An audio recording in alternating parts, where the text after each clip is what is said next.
Hello, everybody, and welcome to another episode of the Hands Across the Water podcast. I am one of your three co-hosts, Kyle Hand, and today we have a very special episode. This one is related to the very theme of our podcast. With being an intergenerational podcast, we're very focused on the continued legacy of the Beatles, how this special music just is passed on from generation to the next. And so we're going to dig into that today with someone who's really on the front lines of the music scene of bringing the Beatles legacy forward. But first, can never do this alone. I am here joined by my illustrious co-host, the man behind the face behind the scenes of Beatly Tone's Beatles channel. I give you Beatly Tone. Hi, Kyle. Hi, Jessie. Hello. And also, we're so thrilled to be joined by YouTube sensation and Beatles and original song composer, whatnot, Jessie Morrell. How are you? Hello. I'm so thrilled to be here. This is incredibly exciting. Cool. Well, we're so thrilled to have you. So see how you feel at the end. Yeah. Yeah. We have we're crying after an argument. That's how most of these shows end. So as always, just as a quick couple of show notes, I mentioned the intergenerational aspect of this.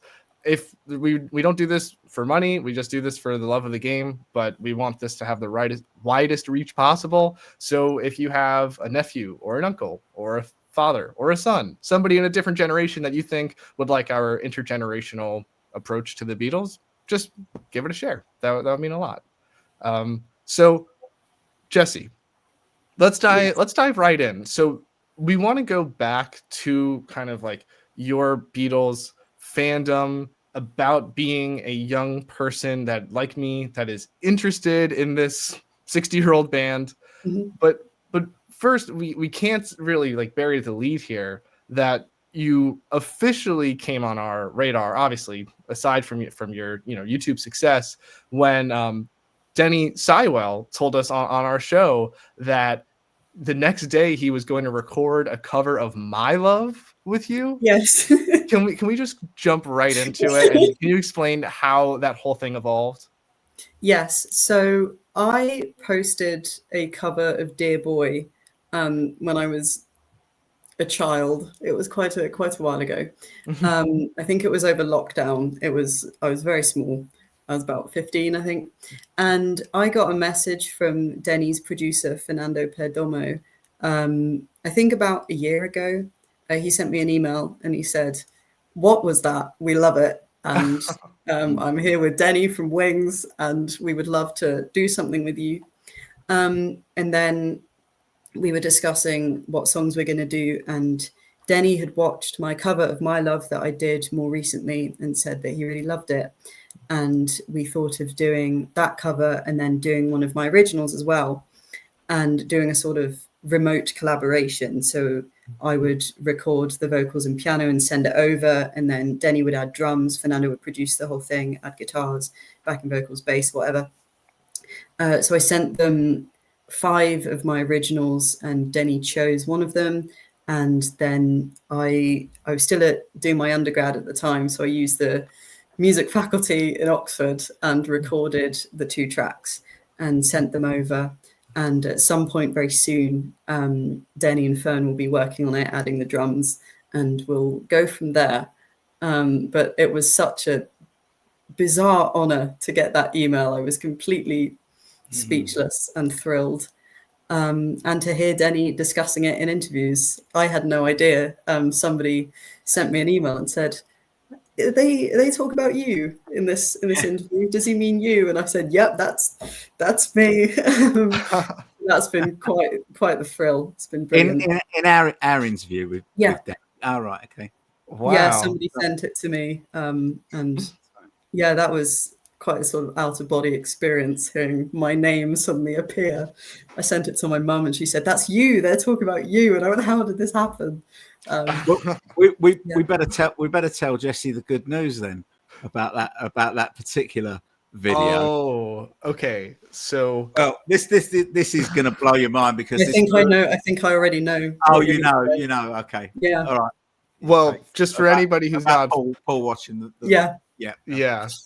Yeah, we mentioned this on our emergency broadcast yesterday that Denny sent our video to Paul, and so yes, so he also is aware that a young lad from Liverpool. Have you? Yeah, Yeah.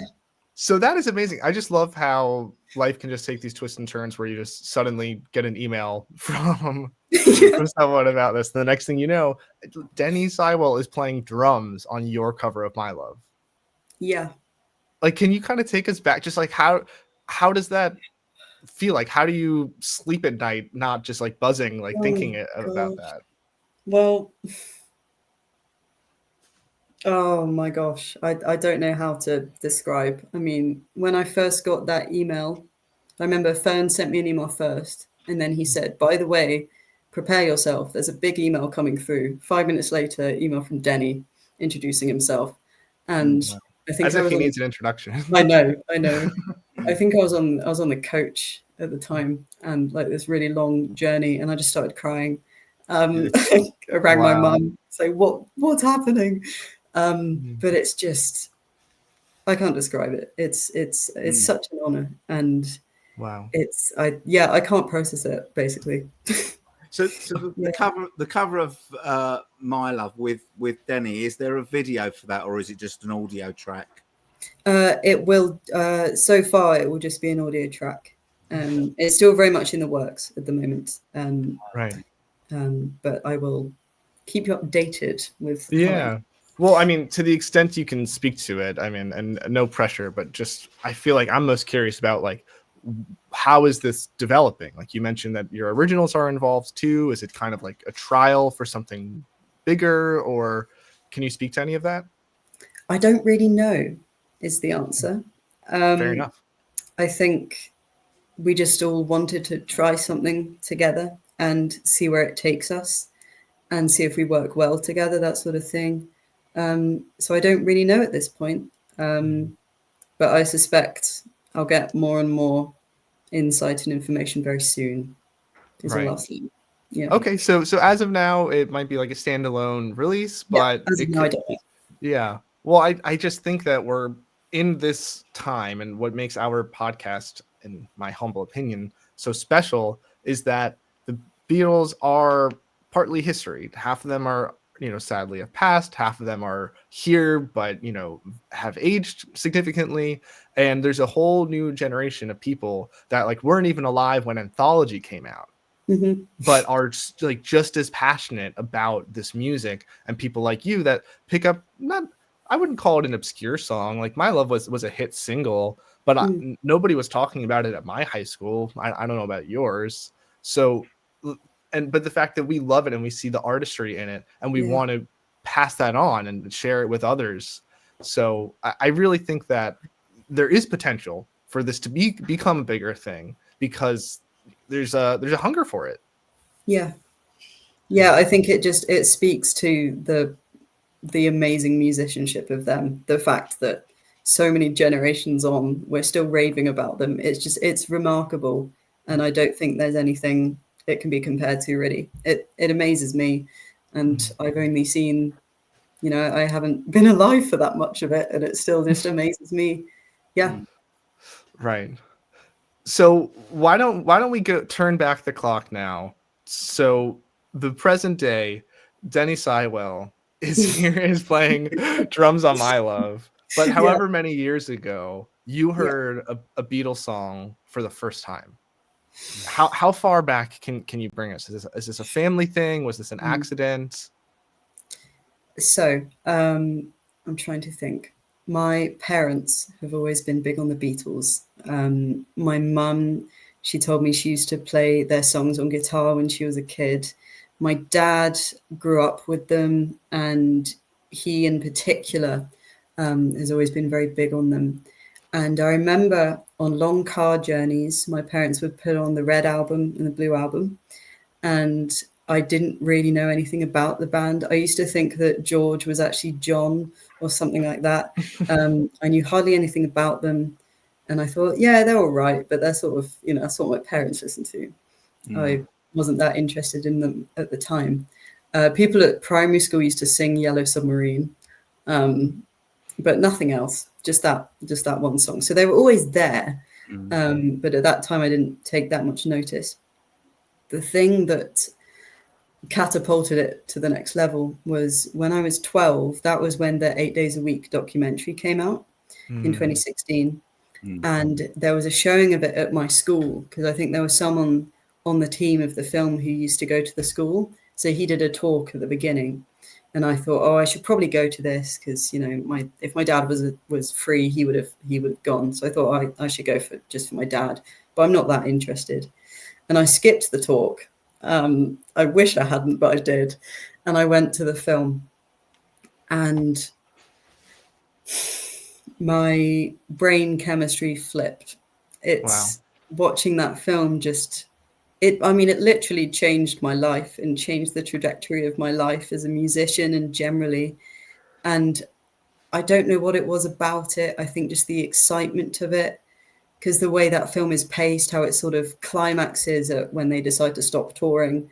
And there's this huge montage with the day in the life bit with the orchestra rising. So it just was this sort of full sensory overload of Beatle that I'd never, ever had before. And I was just a kid. So I hadn't had those emotions ever in my life. And I ran back home and went straight to the printer and printed out loads of little photos like this and just stuck them on my wall and thought, right, okay, a new world has opened up for me. And I had this very intense Beatles obsession. It was just pure Beatlemania, just 50 years too late. And I tried to get my friends obsessed, and we had jokes about having a Beatles shrine and making a religion out of it, because we were just young kids completely immersed in this amazing thing. And then I sort of mellowed out a little. I grew up a bit, not much, but a little bit. My brain calmed down a little. And then more recently, I'd say in the last 2-3 years, I sort of rediscovered the extent of my love for the Beatles, stemming from that weird obsession when I was younger, and decided this is such a huge part of me that I want to make this central to what I want to achieve as a musician myself. But it was that film that was the thing, the catalyst that made all of this happen. It was that film. Wow. And what was the thing later on that made that grown up Jessie grown up, yeah, wanted to be involved with this band? I think I had some quite extreme sort of life circumstances flipping over and sort of figuring out myself and who I am. And when feeling quite sort of lost in myself, I tried to turn to the things that always used to make me feel really secure and happy and part of my identity. And the Beatles were one of those things, because they were so important to me as an adolescent and as a teen. And I sort of fell back on them and thought, actually, this is comfort. This is comforting. This is part of my soul. A bit dramatic, but it's kind of true. And it just brought me so much joy to be back as a big Beatle fan. And I thought, yeah, if I'm fully happy in myself, I need to bring the Beatles with me. And that's what I'm doing. Wow. I feel like my story is so similar, and I'm sure a lot of folks around our ages have the same story. I think that some sociologist or scientific person needs to establish instead of the 12 stages of grief, it's the 12 stages of getting into the Beatles, because I feel like everybody starts with this is my parents' music, this is so lame. I had the same thing with the car rides, but then I had the obsession in middle school, high school, and then I feel like it was a similar thing where I went to study abroad in Sweden, and just feeling totally lost of trying to find myself. And I loved how you described it, of falling back on the Beatles, of just kind of trying to find myself. And then that was 2018. That's when the White Album box set came out. Right. Yeah. And Yeah. I was just like the coolest kid in my study abroad program, listening to the Esher demos that you couldn't touch me. Yeah. But Mm. yeah, so how does that connect then to uploading your first Beatles cover on YouTube? So I'm trying to. Okay. When I uploaded Dear Boy, which was sort of the beginning of it, that was, I wasn't fully back immersed in the Beatles. I was sort of just coming out of the proper big obsession. But I just adored the backing vocals so much. Basically, Linda's vocals, I loved them. Yeah. And I was starting to establish how I liked to write songs. And I think it was COVID, so I wanted to try. It was the perfect time to start looking into how to properly record music and do multi-tracking and develop that part of like learning how harmony works, that sort of thing, and trying to do it all myself. And Dear Boy was the beginning of that. But I only more recently tried out this thing of making Beatles covers like an established part of the channel. That's been very recent, I'd say in the past year. And it wasn't something I specifically tried to do. I can't remember which one I started with. I think it was And I Love Her was the first piano vocals one that I did. Because I've now tried to establish piano vocals as my sort of thing. But back then it was just, let's just give it a go. There wasn't much thought behind it. Did you start your channel purely to post covers that you were going to play and sing, or did you have other ideas for your channel that was going to be something different? Well, I didn't really know because I tried a few. It was all covers in some respect, but I wasn't consciously trying to make a cover channel, or I just wanted to try whatever. I really didn't properly pursue it until more recently, because the things I posted just before Dear Boy were these like multi-track instrumental things, doing Star Wars soundtracks and Queen's Gambit main theme and just random little things I liked. But then in the past year, I really knuckled down on it and thought, actually, the thing that people are really enjoying is this piano vocal thing. And they're being drawn to the Beatles element, which I didn't try and pursue. It just sort of happened. And then it became conscious. But before the past year, I was never sort of trying to go in any direction. I just did what I thought at the time was fun, really. I see. Well, I feel like what stood out to me is that your first video was Dear Boy. I just, it makes me wonder. I think that a lot of people that are so like knowledgeable about this are kind of have a precious caution about the Beatles legacy of like what are people going to listen to first? Like, will Back to the Egg never be heard if Paul never like talks about it? Like these kind of things where it's hard for somebody that might be in their 50s to put themselves in the shoes of a high schooler that is not really like, primarily finding new music at a record store. It's from Spotify and YouTube and friends. So what was kind of like your like guiding, not like who or what guided you when you were discovering all this music like for the first time? Oh gosh. Well, I'd say when I first got into the obsession thing after watching that film, I went onto Instagram and I found a community of youngsters, mainly like teen girls, who dressed like purely in vintage clothes. And a lot of them lived in Liverpool. And I thought they were so cool. And I really kind of idolized them. And they often used the earliest possible Beatles songs, like even the sort of pre-Beatles songs, the pure like rock and roll stuff, as the music that they'd use in the background for their posts and videos and stuff. So I think that kind of influenced how I started with super early stuff.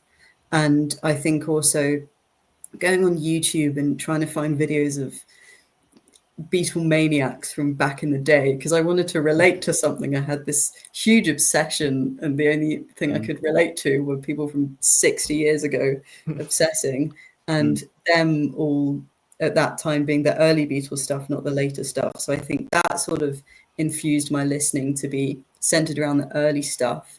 When it came to Dear Boy and discovering Ram and McCartney's solo stuff, I don't really remember what pushed me in that direction.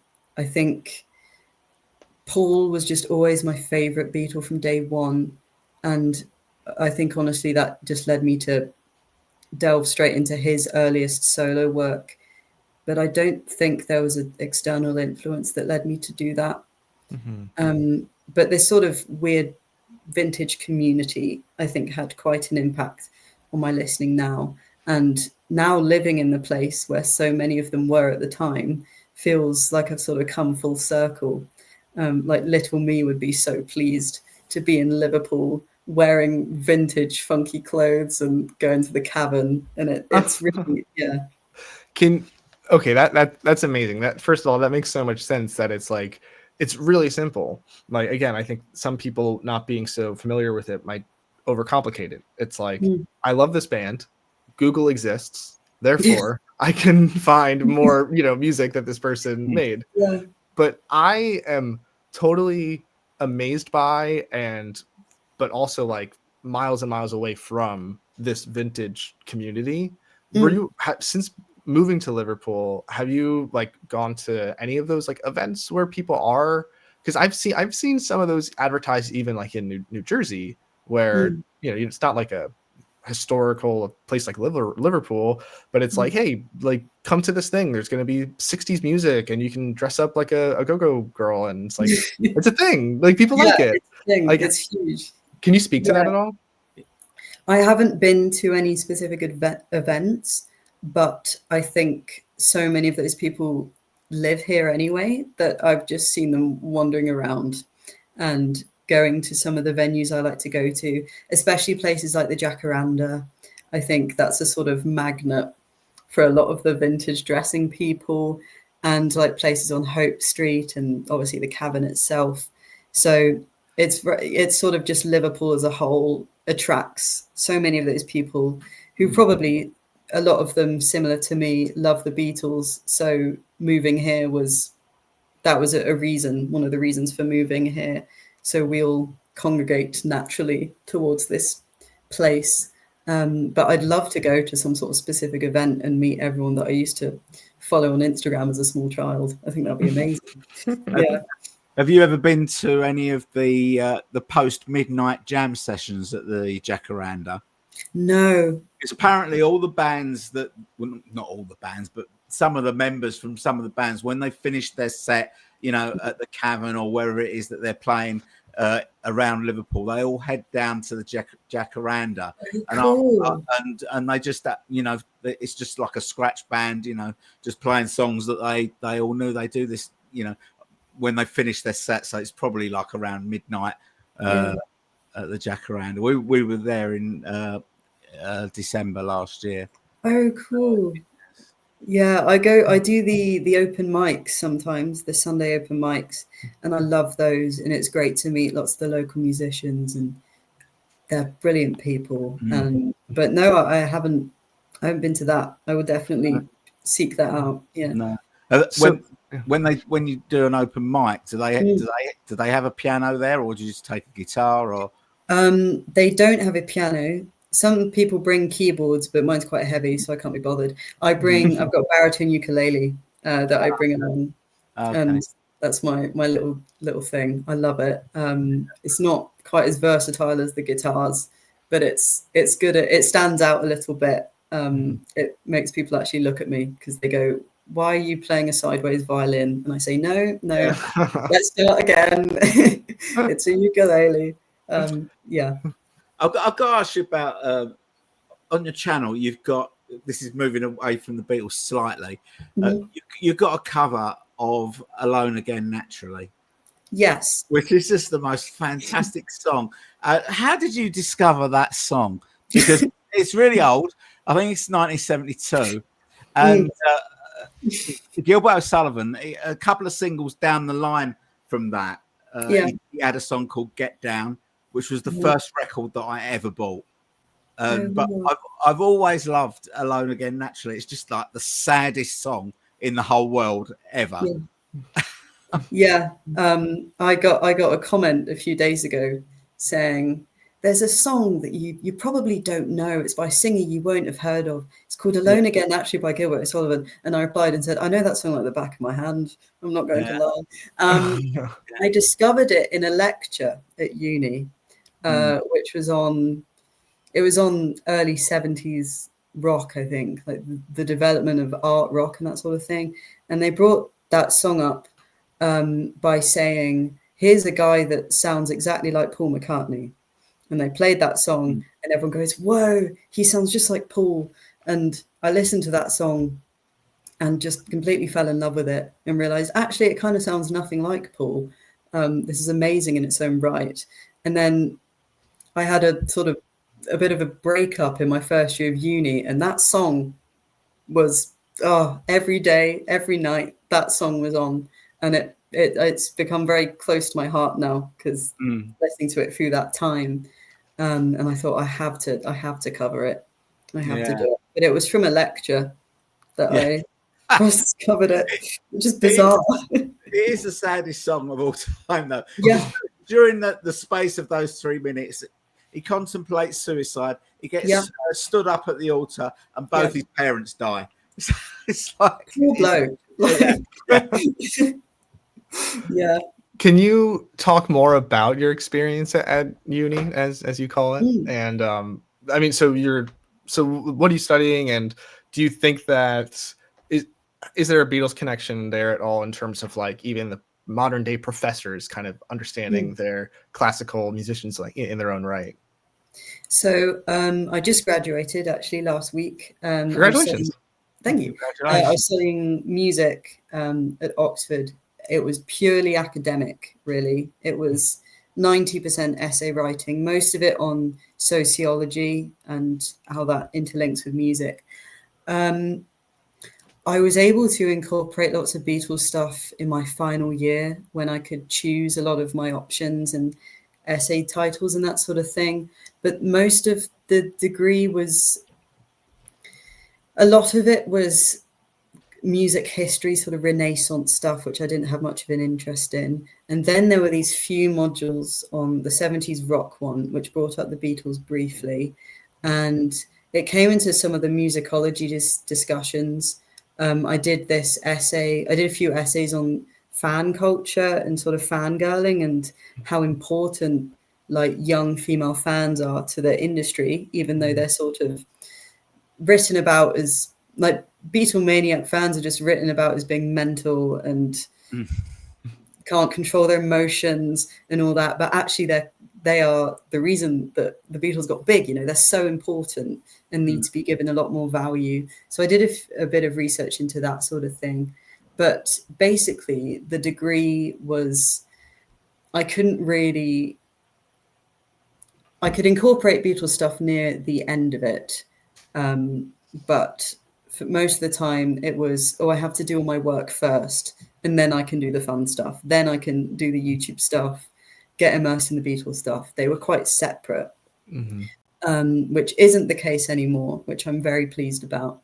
But yeah, a lot of the degree was very traditional music and that sort of thing. It was absolutely fascinating, a lot of it. And there were sort of a select few tutors that were really open to modern stuff and pop music, specialists in pop music. But on the flip side, a lot of them were very traditional and only into Renaissance and counterpoint and all that kind of thing. So it was amazingly well-rounded, but I did have to fight a little bit to get my interests actually into the degree and into what I was being examined on. It was worth doing. It was a great experience. I was gonna ask, like, if they're so set on the Renaissance, how did they receive it? What, like, was there a lot of pushback, or were you able to like change some minds? Well, with the sort of Renaissance-y tutors, if I ever brought up the Beatles as my sort of special interest, a few times they would laugh, and I thought, hang on, actually, can we they are they are part of music history. Yeah. But I think it's just because our interests were so different, and they were never. I don't want to paint the impression that the tutors were really fully set on the historical stuff. They were very open to it, and a lot of them specialized in it. But there were just a few times where I felt a tiny bit out of place, and like my interests weren't being prioritized in the degree like it prioritized the historical stuff. But it's constantly changing, and it's impossible to get everyone's interests centered. You know, they do an amazing job at making it well-rounded. So I'm very grateful for what I had. And it was amazing to have some tutors that actually specialized in pop music and the origins of pop. That was brilliant. Yeah. Well, it's almost cooler to be a rebel. You were, you know, Yeah. you were the counterpoint. Yes. So I want to pivot now to getting a younger person's like perspective of what music by the Beatles, group and solo, kind of speaks the most to them. But before we do that, I feel like maybe an interesting link would be what do you see as the connection between the Beatles music and your original music? That might be like an impossible question to speak to, but like as best as you can, how do you feel influenced by them in your own writing? Well, okay. So the easiest way to answer this is that I started writing songs just before I watched 8 Days a Week. And the songs from then were mainly influenced by like Dodie on the ukulele. That's why I bought the baritone ukulele. And quite sort of poppy. And then you can tell when the Beatles hit. You can tell the difference in the songs. They become. I tried some very traditional rock and rolly 12-bar stuff when I just gotten into them, sort of 12, 13, 14. And I think that has really stuck with me. I've ended up with sort of two main ways that I write. I've got ballady, piano-y ones, and I've got rock and rolly guitar ones, is how it's sort of naturally split off. And the rock and rolly guitar ones are early Beatles just smushed together, with occasional weird chords and ways to sort of spice it up a bit.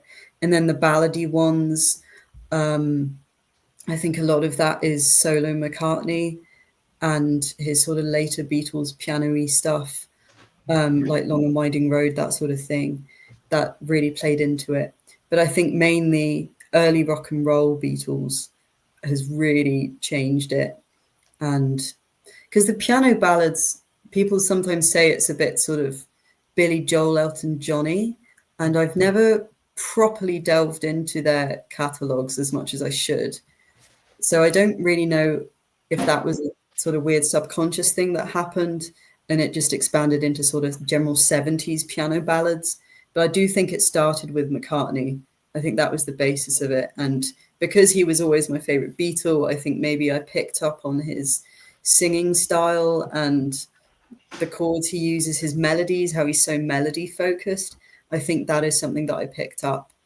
But I never consciously tried to pick out little bits and take them. I think it was a sort of subconscious, like being like a sponge and trying to musically absorb. But I think McCartney's melody focus has been the sort of basis of everything that I now do, and focusing on the melody first. Not first, it's all sort of at the same time, but trying to make that the most important thing. It's really funny that people are saying, "Oh no, that's not McCartney. That's Billy Joel." Well, Yeah. Billy Joel is McCartney. It's like that's like his whole point. Yeah. So sorry It's to anger everywhere. the Billy Joel fans, but I can take them. Yeah. Tone, anything on your mind? He's a poor man's Paul McCartney, though. Yeah. There you go.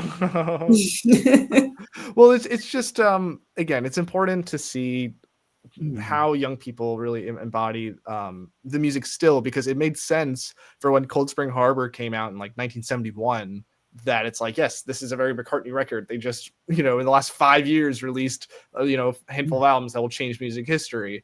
But now, again, 50 something years after they break up, there's still a lot of other folks that I hear. Like there's this artist, like Joe DJO. People in the press are just like, well, this is just Paul McCartney. And still, and it's like you don't even have to like say it anymore because it's just so much part of our DNA. But are you ready to move on to? You brought some albums, at least mentally, of things you want to talk about, and again, just very interesting to hear what a young person cares about and what stands out to them. Ready to move on? Yeah. All right, let's crack on, as you all say. Yes. Yeah. All right, so you can start with whatever you want to start with. Okay, well, with the albums that I have physically brought, even better. This is with what I was saying about starting off my fandom with the early Beatles stuff.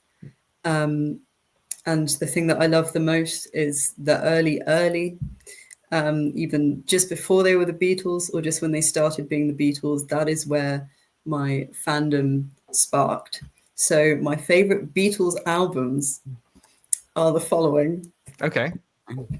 The Decca tapes. Oh. Whoa. Yeah. There you go. Deep as you can go.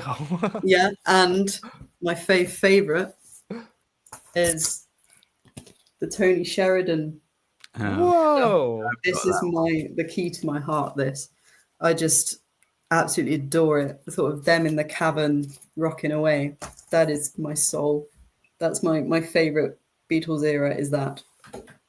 Yeah. Wow. So pre-fame, we're talking about pre-fame. Yeah. We're talking about Pete Best Beatles. No Ringo. Sorry, Ringo. I love him. Yeah, I'll make sure to not send this one to Ringo. Yeah. Wow. Just when they were properly like youthful and just lads, leather jackets. That's what I don't know. I think that's what I dreamed about when I was younger and before everything went bonkers. The sort of purest like rock and roll Beatles. That's Wow. I think that's a hotter take than any hot take you've ever come up with, Carl. I can live with that. I'll have to come back stronger. Okay. That's amazing. So I want to unpack that a little bit more. First of all, total respect, because I think that the Beatles are one of the most viewed under a microscope groups of all time, that we are, as fans and even like broader as historians, are picking apart every single known recording that we can look at. But there was this special like mystery time before they became a big deal, before people realized that this is a band that we better record everything they do. And I think that the Decca audition is obviously recorded, and Tony Sheridan is kind of like their first debut in that sense. But like, there's just this vague area of those, wood chipping days where we just mainly only know stories. And the audio recordings that we do have, like the Star Club tapes, are helpful, but just crappy. And we're waiting for our patron saint Peter Jackson to restore them and bestow them upon us. So do you think that is that kind of part of what is like the allure to it, that it's like, out of this band where everybody knows everything about them, this is actually something we don't know a lot. Well, not know, but know audibly, a lot of that. I think that I like it partially so much because it feels like it's theirs. Like it's the only bit that's theirs. Because as you're saying, not as much of it is recorded, and it's their memory. So I can enjoy it as I can pretend that I'm a fan that goes to the cavern and there's this band and they're quite well known in Liverpool, but elsewhere, who the hell are they? And I can just listen to them and love it and boogie to it, basically. And they are the ones with the memory of it, and that's theirs to keep. And I can just pretend that. I think there's a huge element of fantasy as to why I love them so much. Just pretending that I'm in 62 in the cabin, basically. and just loving it and dancing to it. That's where my heart is, and that's where these albums take me. Wow. I'm guessing that if this is your favorite era, you've been to the Rogue Best Beatles Museum in Matthew Street. Have you been there? It's I have. fantastic, isn't it? It I was mean, amazing. got so much, so many artifacts from this period. Yeah. Drum heads and guitars and microphones. Yeah. All that I found the museum quite amusing because of the amount of random tiny objects that they put in glass cases. Because I remember seeing, I think it was just like a random glasses case of John's, or like a pencil that one of them used to bring around. And I was thinking, like, if John was walking around, he'd find this hilarious. Like, you'd think, why is there a pencil in a glass case? And I loved it. And it just made this sort of fully immersive picture. Yeah, I loved it down there. It was great. Yeah, I mean, most of that stuff comes from Pete Best's and his family.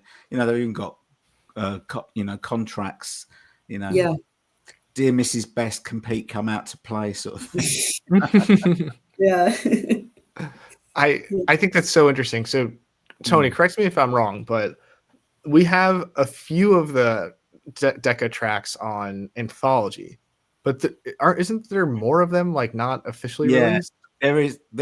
Well, that album that you held up, I haven't seen that one before, but there's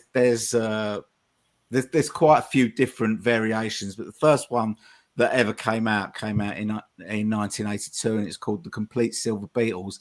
The only problem is it wasn't complete. So they did.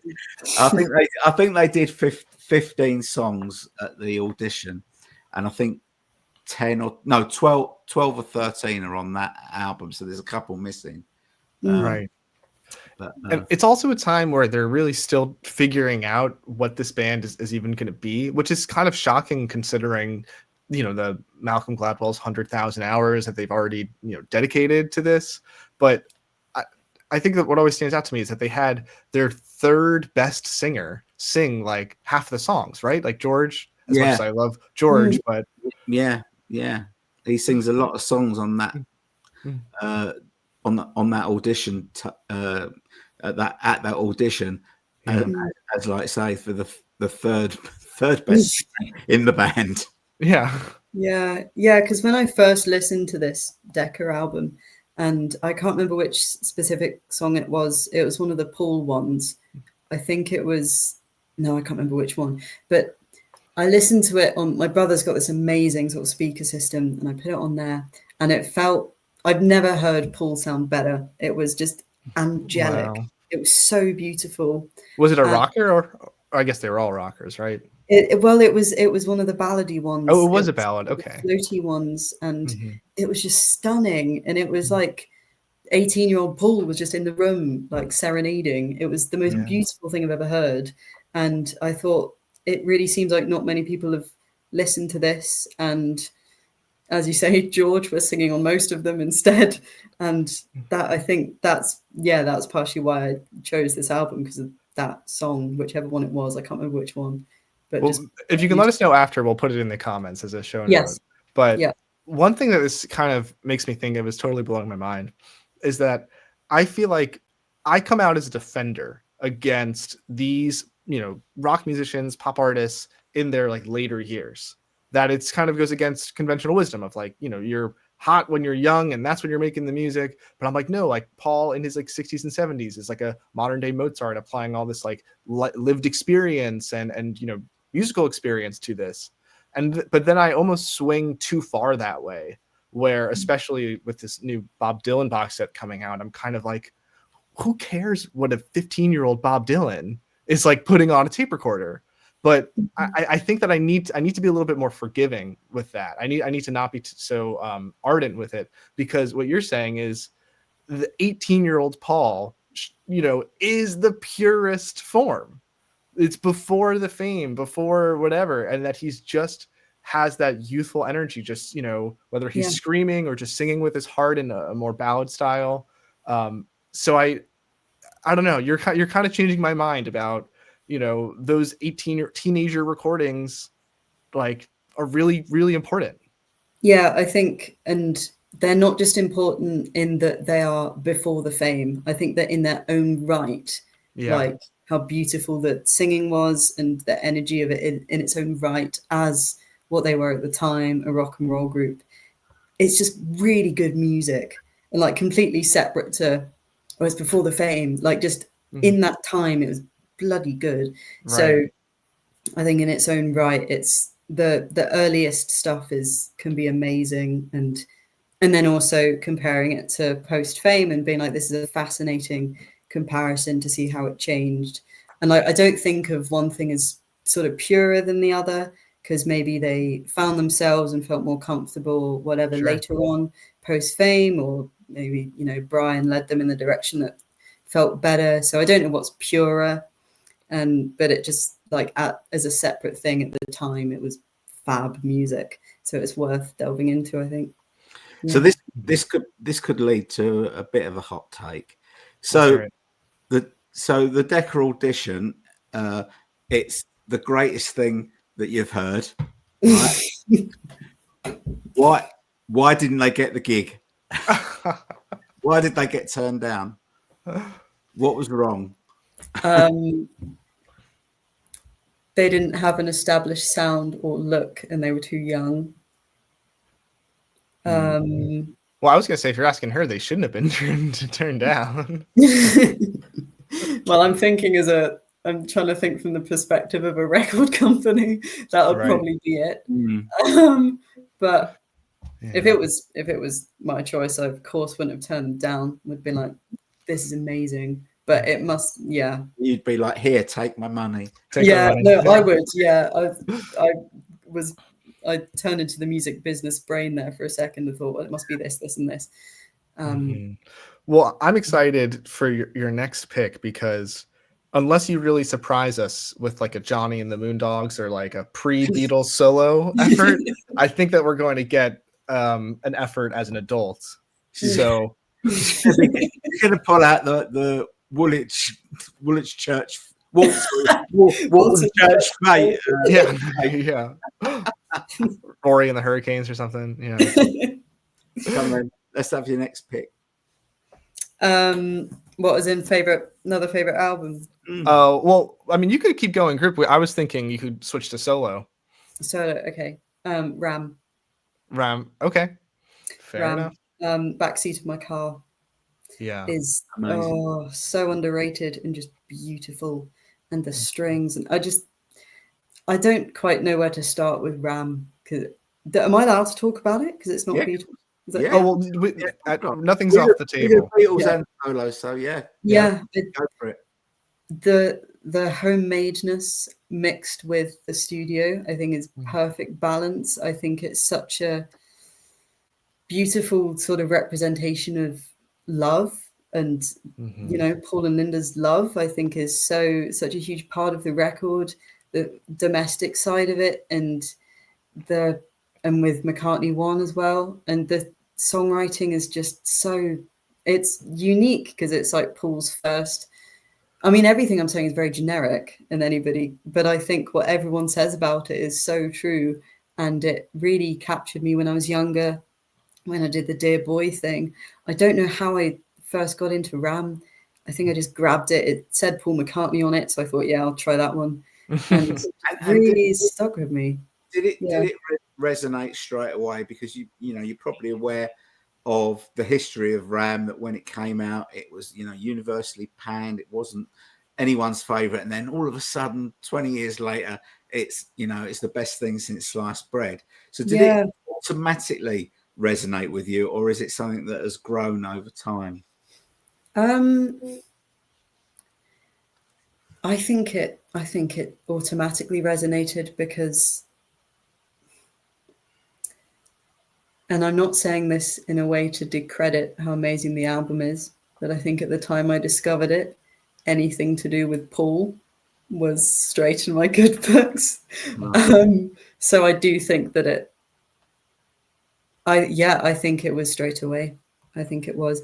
I think I didn't start appreciating some of the lesser known songs on it maybe until later on. So I knew how amazing the title track was, and Too Many People, and those.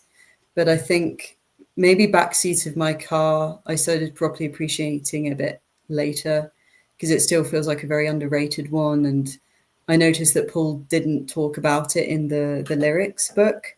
I was really hoping that he'd do a bit on that, but he didn't. So maybe that specific song, it took a little while, but the album as a whole did sort of strike me straight away. That's really interesting, especially because of what Tony was saying about the history or the reception at the time. I had the same story yet again. That Ram was my solo Beatles gateway, especially it was long-haired lady for me. Yeah. And my friend's dad was super into All Things Must Pass. Therefore, I became super into it, was just listening it over and over and over. But for some reason, it didn't inspire me to go seek out other George stuff. And now, obviously, today I'm, a proponent of the original track listing of Somewhere in England. So I've later remedied that.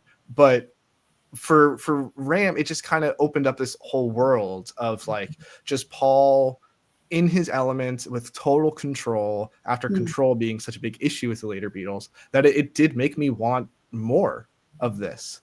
So do you feel like, kind of again speaking to what Tony said about like it had like a later renaissance, do you think that there's other people like us that kind of see Ram as like the almost like the flagship solo Beatles album? Yeah, I think so. And I think because it was so soon after the Beatles, I think maybe it is the first port of call for a lot of people. Because I mean, comparing it to, say, I don't know, Ringo's solo work, which I don't know much about and it's not as spoken about. And George, I guess everyone talks about All Things Must Pass. I don't know George's stuff that well. I don't even know John's stuff that well, apart from the big ones. So I do think people maybe start with Ram and then branch out. I think that has happened. I think actually with what I was saying about the community of vintage people on the internet, I think they talk about Ram a lot, and McCartney 1, and the ones that are so soon after the Beatles. I think they focus on those. So maybe in our generation, a lot of people do start with Ram. Yeah, I hear when I talk with casual folks about this, they're naming Heart of the Country, they're naming Every Night, and I think maybe I'm Amazed is a modern day standard, so I think everybody knows that regardless. But Tone, does this surprise you? How does this settle with you as someone who lived through it? I'm not sure. I'm not sure because, well, I didn't really live through it because I didn't get to the Beatles until 1976, and then the solos for me were like a progression. Once I got all the Beatles albums, where do I go now? Well, you go to the solos and start discovering those. But obviously, it was a lot more difficult back then because if they didn't have an album in the record shop, then you couldn't hear it. Yeah. But now you can stream everything. You can stream the whole catalog. But I think I went to Imagine before I went to Ram. I got to Ram, but yeah. So yeah, it doesn't surprise me because Ram is lauded now, right? But this was back then. I'm talking about where for sure. It didn't have the kudos that it's got now. In 1977 when I got to it. Right. So you're making me realize that, Jessie, I'm a huge proponent of Paul's album Press to Play from the mid 80s. And if I need to go on my crusade of making sure everybody hears it, I need to contact these vintage dress up people. They're they have the key to the culture. Yeah, I don't know that album really. So you've converted me already. I'll listen to it after this. We'll need to do a follow-up. Yes. Right. Yeah. We could talk about 80s Paul all day. So I think I have two kind of like in conclusion questions. First of all, in kind of the grander theme of like the Beatles are alive, I mean, literally, and also their music lives on, in the DNA of songs that come out, every day today. What are some modern bands that you would describe as Beatle-esque, even if it's not like plain as day, just something where you can like listen for it and it's there? Oh, okay. Well, actually, my first thought are Joker Out, who are what people refer to sometimes as the Slovenian version of the Beatles. The And world's been waiting for this. and I think that even there are a few of their songs where you can really tell an influence. I think they're more sort of rocky, more a bit heavier. But I think in sort of cultural impact over there and personality, I think you can really tell. For example, their drummer is very Ringo-y, and yeah, you can kind of tell it in their personalities. I'm trying to think of a band that specifically sounds very Beatle-y. Nothing comes to mind straight away. Because in all honesty, my music taste is it's quite restricted to Beatles and Beatles related and pre-Beatles and this Slovenian group. That is currently my slightly weird music taste. That's totally fair. This is kind of a recent interest of mine of trying to find it in modern day. I think that this artist isn't especially young, like maybe like you are, but Jeff Tweedy just released a triple album that has Beatles all over it. He has in his studio, he has the Beatles complete works, like song sheets, as if it's like the Pope like hovering above his, so that's another thing where it's like it's not like, oh, that's a ripoff of Penny Lane, but just like from the the lush guitars and the harmonies, you can just hear it. Another one that just came out is I can't remember the name of the album, but it's the latest album by the band Parcels. They're they're an Australian group that they kind of have a little bit more of a disco funk vibe, but they're more just like firmly planted in the retro scene enough that you can really hear some Beatles there. So, but so if anybody's looking for more modern day Beatle-esque, you're going to look at Joker Out, Jeff Tweedy, Parcels. And also, I think a lot of people would point at the Lemon Twigs as well. Probably. Oh, the Lemon Twigs for sure. Yes. Yeah. Their album A Dream Is All We Know. Everywhere Harmony is amazing. And also if you like the Lemon Twigs, which this is your homework, please go check it out. They're incredible.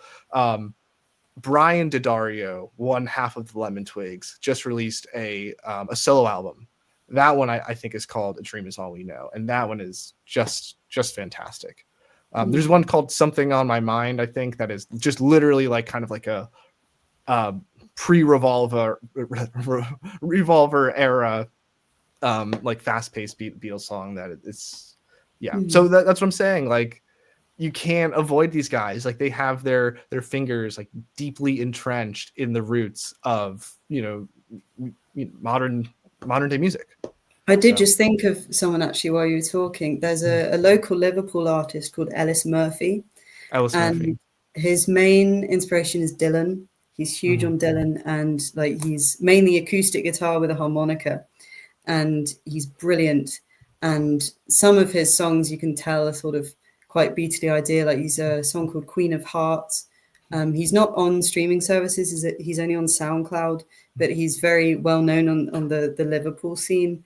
And as I was saying with Joker Out, like sort of personalities and image, he's you can tell a huge 60s influence. He's very sort of Paul McCartney looking and all black and white kind of stuff. And he's a brilliant artist in his own right as well. Yeah. Oh, good. Thank you for the shout out there. I think that I'm going to add links, of course, to Jessie's YouTube and whatever else you want us to share in the description, and we'll add this little Beatle-esque section in the description as well for some further listening. But so, anything else before we wrap it up, Tone? No, I don't think so. Okay, I think so. So Jessie, give us another taste of what's to come on the channel, Jessie Mondays. Oh, Jessie Monday. Okay, so I'm going to keep going on my alternating Beatle cover one week, original another week. I am doing studio work at the moment, so there will be 2 singles hopefully quite soon that I'm working on. I'm going to do more and more emphasis on the original work, I think, at the moment, but it's becoming more and more Beatle-y by the day and more McCartney melody influenced by the day. But there are a lot more fresh, slightly rock and roll-y guitar songs to come, a lot more piano ballads to come. And I won't reveal too much at the moment, but I've got some big ideas coming. So it's a good time to check it out. This is a good peak time to give it a listen. Yes, please do. It's incredible. We're seriously so honored to have you on as not only kind of like what we were saying about the Decca era Beatles. It's like it's not only important historically for the continuation of the Beatles, but it's just amazing, fab in its own right. So, Jessie Morrell, thank you again so much for joining us on a special episode of Hands Across the Water. Thank you for having me. Thanks, Jessie.